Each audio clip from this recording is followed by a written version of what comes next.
Hey guys, darn it, it says my connection's weak, so hopefully this video is smooth and works well for you. I'm basically going to use this video to respond to the introduction of the book called The Breakbeat Poets. This book was recommended to me because of my love for hip-hop and my love for poetry, and the idea that hip-hop is poetry and poetry is hip-hop.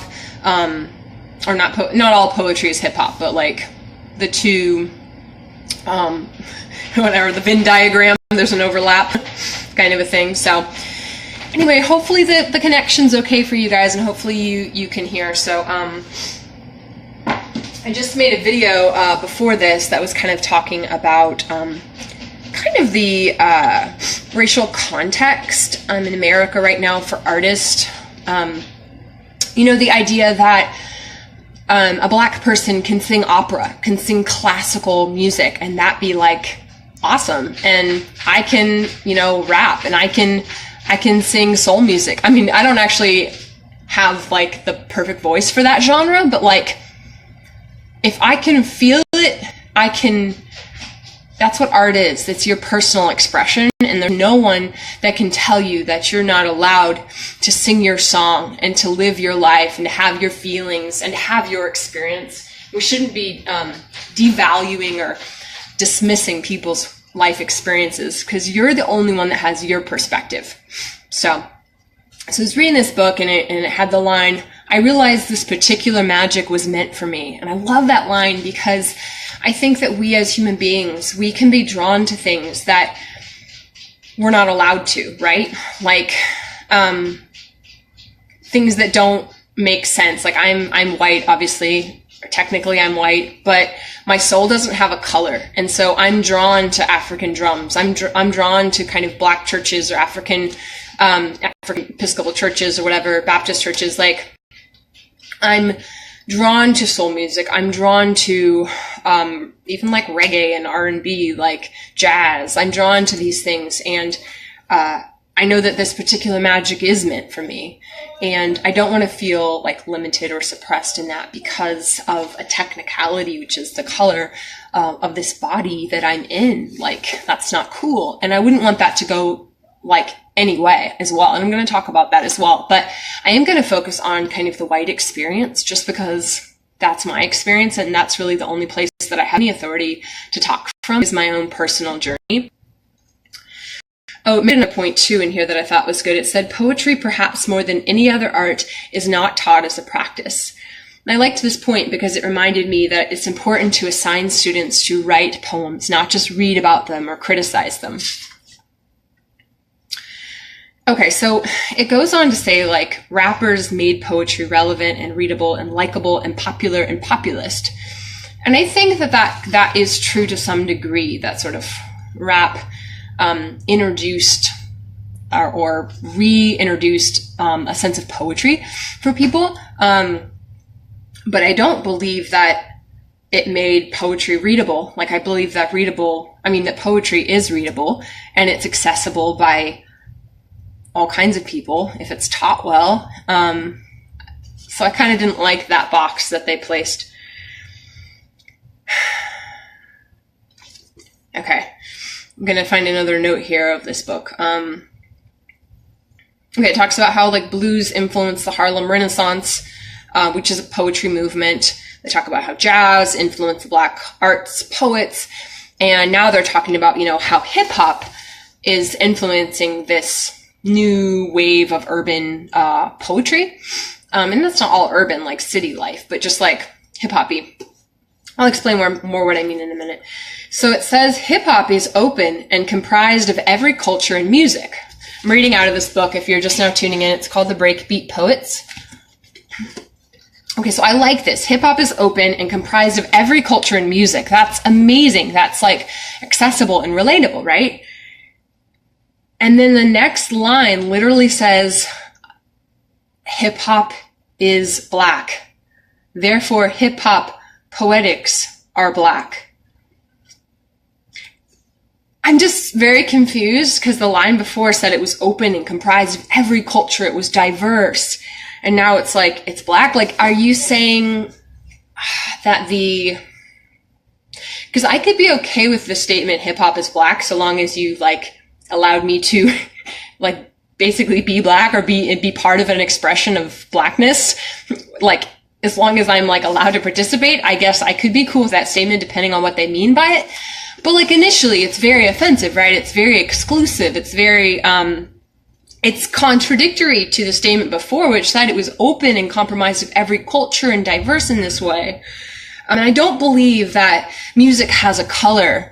I believe that music and art, they can't belong to one race, you know, so you can't tell someone like a person of color, like, oh, you can't play classical music. You can't sing opera because the origins of that were in Italy and they were in Europe. And that's disgusting. And so like what I'm saying is that all forms of art and expression, they have to do with the soul of a person. They have to do with what the magic that they're personally drawn to, not a technicality. And so we shouldn't be, we should be open, guys, and not like greedy and like hoarding our cultures and like blocking people out, because that is a form of segregation and that is a form of discrimination. And like, I don't like any of that. I don't care what color the skin is. It's still wrong. I've had people say to me like, oh, you can't be racist against white people. That doesn't make sense. Like, racism is a thing. It's a thing of discriminating against a person based on the color of their skin. Okay, I can't even, hopefully none of my friends even like agree with that or feel that. So it's like, I don't even need to speak to that. Okay. So the idea that, you know, we're bringing in salsa and African dance and different forms of expression to create something in the tradition and altogether fresh. And I love that concept of, you know, I can be inspired by the music of Africa. I've been listening to a ton of African music. Oh, sorry, kitty. I just accidentally kicked my cat. I can be inspired by that, and that can come out and mix with, you know, my indie, like, singing voice, right? Or, like, just diversity, and that's art.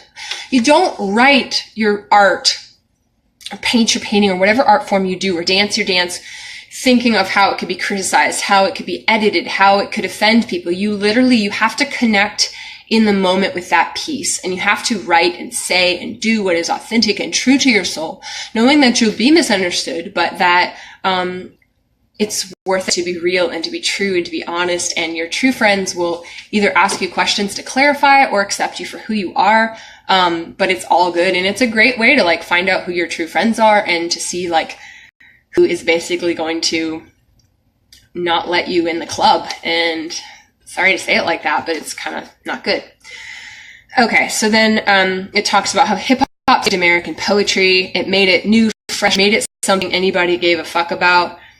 Hip-hop did this. Okay, so I get what they're saying, but I feel that other forms of poetry are also valid. And people still do give an F about other forms of poetry, not just hip hop. Now, I love hip hop. That's why I bought this book. But the idea that it's the only form of accessible or valid or understandable or relatable or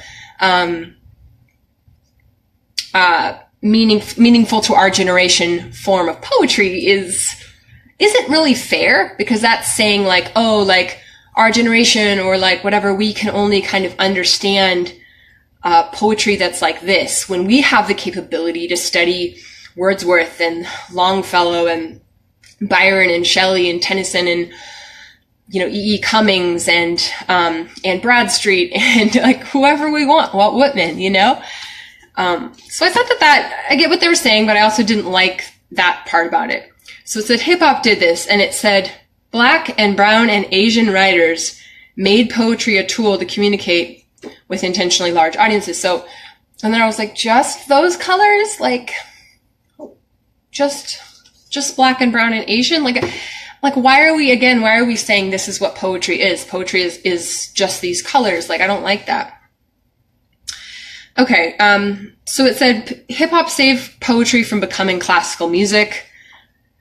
It dusted it off, brought it out of the closet, put some J's on its feet, told it to speak to the people, all the people. But here's the question. Classical music doesn't speak to all people. I guess it doesn't speak to every single person, but honestly, neither does hip hop. Hip hop isn't for everyone, just like classical music isn't for everyone. So to put these distinctions and say that, like, frankly, apparently, like, Black and brown and Asian people can't appreciate or can't be spoken to through classical music, honestly, that's kind of offensive to those people groups and to the generation of young people, to say that we can't get something or relate to classical music is a very wide genre. Within classical music, you have, the Baroque era and Romantic music and so much variety within that. So it's kind of upsetting as someone who loves classical music and like hip hop. These poems are political and intensely human, an arc towards justice and a new, fresher, future world. Hip-hop culture imagines the public sphere and claims agency and cites systems of disenfranchisement. Hip-hop is a community at the margins of the dominant discourse, uses creative elements of dance, graffiti, oral and poetics to insist on participation at the center of the American experience. And I added in my book, like, unless you're white, because this is made to be the American experience, and we're part of that. I'm afraid the connection's bad. I think I have some live viewers. Can you text or can you type and tell me if you can, is it flowing well or is it choppy? It looks like it might be choppy.